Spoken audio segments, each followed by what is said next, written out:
What's up everybody, I'm IGP. Today, we're back with more Hello Neighbor. This video is going to be a little bit different than the rest of my videos in a sense that we're not actually going to be playing the game. We're just going to be talking about the Alpha 3 footage that was released by tinyBuild just yesterday for the December 22nd update for Hello Neighbor. As soon as this video dropped, I got an email for it, I saw it, and then I go to my comment section on pretty much any video and everyone is just blasting, hey, you should check out the footage and do a video on it. And I hesitated to do it in the sense that I don't want to mislead you guys into thinking that the Alpha 3 is out or I got early access or anything like that. This is basically just going to be me showing you the footage that was released and giving my thoughts on it and what I'm excited to see. If you guys want to see the original video with the developer talking over it, link is in the description below, but we're going to jump right into the structure of the house. Now keep in mind, I'm not going to be giving you all these odd speculations or theories because in the end, this is a non-textured draft. I feel like the point of this video from tinyBuild was to announce the update and clearly show off the house, but not necessarily leave more and more breadcrumbs everywhere in every piece of footage or every single image that we ever got from Hello Neighbor. Not everything is part of a theory or can be analyzed down to the point where the toenail filing that's next to the neighbor's shoe means something. Now don't get me wrong, the developers very much enjoy the theory crafting of the game, if you will. I mean, even MatPat did a theory video and it makes so much sense. It really does, and I think there's a lot of things that the developers put in there that they figured out and made into a video, and they love it. They love doing that. In fact, I've made this point in previous videos. I think everybody enjoys theory crafting in games like this. I think that's the reason why Hello Neighbor is even so popular at this point, is not necessarily because of the gameplay, because we've seen stuff like this before. It's just the theory crafting of it, the mystery behind it, the ambiguity of the game in itself. Anyway, let's just go ahead and talk about it. The house.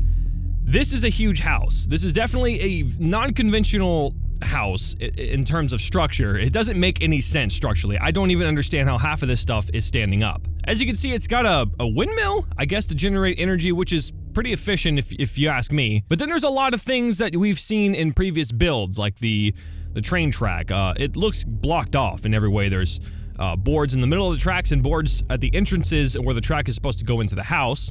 There's also floating, like, structures from it. Like, it's almost like puppetry on the right side. It's like a house being suspended by the puppeteer tools or whatever you call that. I have no idea. But in the video, they mentioned that at first look, the house is supposed to be normal. There might be a fog above the second floor because if you look at the first and second floor, it looks pretty average. It doesn't really look all too strange. In fact, it kind of reminds me of a house that I've seen on a street that I used to live on. And above it, maybe fog or something like just to kind of take away being able to see the rest of the house, which is a strange feature because I imagine that if this is supposed to be the normal world, that's a very strange. I don't even know how the homeowners association is even okay with the structure of this. This makes no sense. It looks hazardous. And so the footage shows a pretty good portion of the house itself. And as you can see on the side, you got things like valves, places to climb up on. And what was mentioned in the video as well is that they actually enjoyed the idea of people stacking boxes, using the trash can to get somewhere, and they actually are going to implement that into the final build in a sense that they want you to go to places you're not supposed to go. It may further the game, but they definitely want you using non-conventional ways to travel about the house. Also, here it almost looks like there's a pole suspending the rest of that house, that like two-part house right there. I can't really tell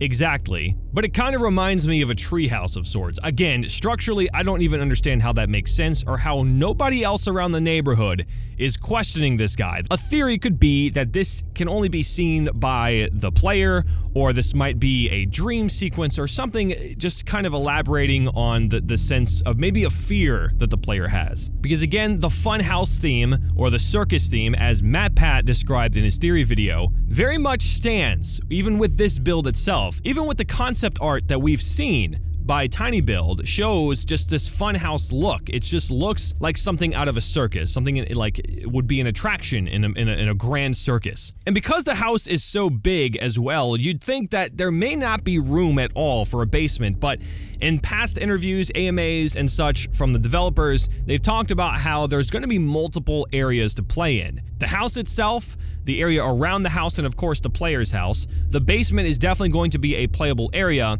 and then there will be another area on top of that. Again, MatPat described in his video that it's more than likely going to be a circus of sorts, or a carnival. It could be a dream sequence again, just like in the Alpha 1 build, where you teleport underneath the map and you go into this room where you're playing hide and seek. It says you must be this tall to hide. That is all speculation as to what the other area will be, the playable area in the game. I think overall, the house itself is not supposed to be in a normal world. Either there is some kind of entity surrounding this, or maybe we're in a setting where things aren't just going to be realistic. Maybe it's supposed to be a Pixar world. Things are possible, like structures are able to be suspended over with rope, you know what I mean? But overall, I think there's something more going on to the house than anything else. And one can over-speculate as usual, and say that, oh, okay, this means this. And look, if you see the shadows on here, it actually spells out a word. I don't really think that we're looking for stuff like this. I think the point of this video was to show that the game is going to be updated on the specific date, because there's much more to this video than just the footage of the Alpha 3 house, and I'll talk about that in a second, but don't overanalyze it, and don't get used to how this house looks. It's a draft. That means that it could change. We still have 2 weeks before the game is updated again, so there could be major changes. Obviously, the aesthetics of it's going to be completely different, or textured at least, but there might be a completely different change to it. If you look at the concept art for it, it kind of looks like it, but there's no windmill. It's just like, obviously, there are changes made all the time. And the developers are definitely looking at videos where people do unconventional things, and they're going to add that to, as I mentioned before, they're going to make that a part of the game. So that way, it's even more fun and tailored towards what you like. So do not expect this to be the final look of the Alpha 3 house. And I think one of the most important things to take away from this, or to analyze, is that yes, we are in a neighborhood, and if this ends up being something where this is the normality of this neighborhood, there's no cars in any other driveway, there's nobody else. I mean, of course, this is a draft that could be added for aesthetic purposes, but it reminds me of that odd feeling. I don't know if you guys have ever played Silent Hill 3, but just the beginning of Silent Hill 3 where you're in the mall, and you go into the bathroom, and as you enter the bathroom, everything's lively, like a guy's chasing you. That's kind of weird, but the whole mall is filled. You can hear people talking, and you can kind of hear it fade out as you go into the bathroom. Once you escape out of the window in Silent Hill 3, it's still daytime. You still get this idea or feeling that the mall is full. I mean, that's what your brain was left off on.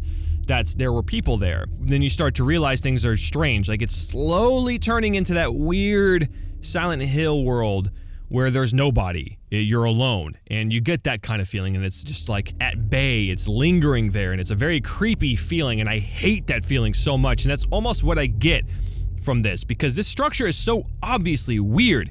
You'd think that people would be reporting it, or saying something, or other people would notice, but no, you and the neighbor are the only people in the game, as far as I know. I hope they keep it that way. I hope the ambiguity of the game stays the way it is, in the sense that we get that weird feeling like you're helpless on top of that, because if you get in this house and you're trapped, scream out the window all you want, nobody's gonna help you. Anyway, that's enough of that.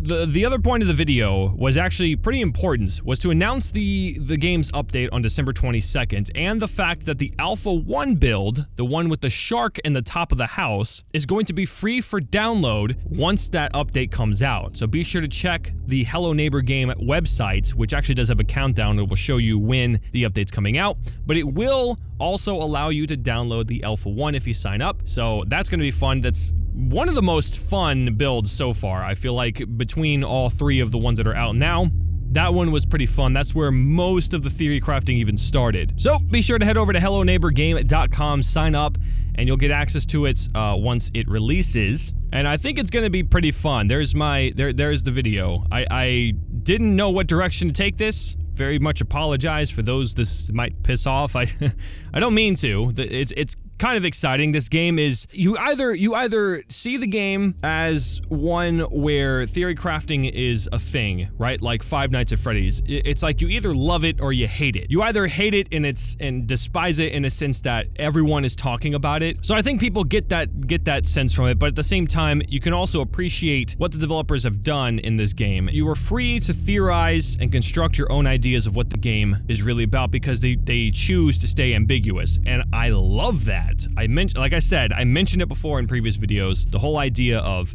saying, oh, did you hear if you stand in this corner and you spin around 3 times and you jump and wait 6 seconds, you'll get this item, or a door will unlock, or you'll get this secret area, like Game Shark, right? Ooh, Missing No, right, is a new Pokemon.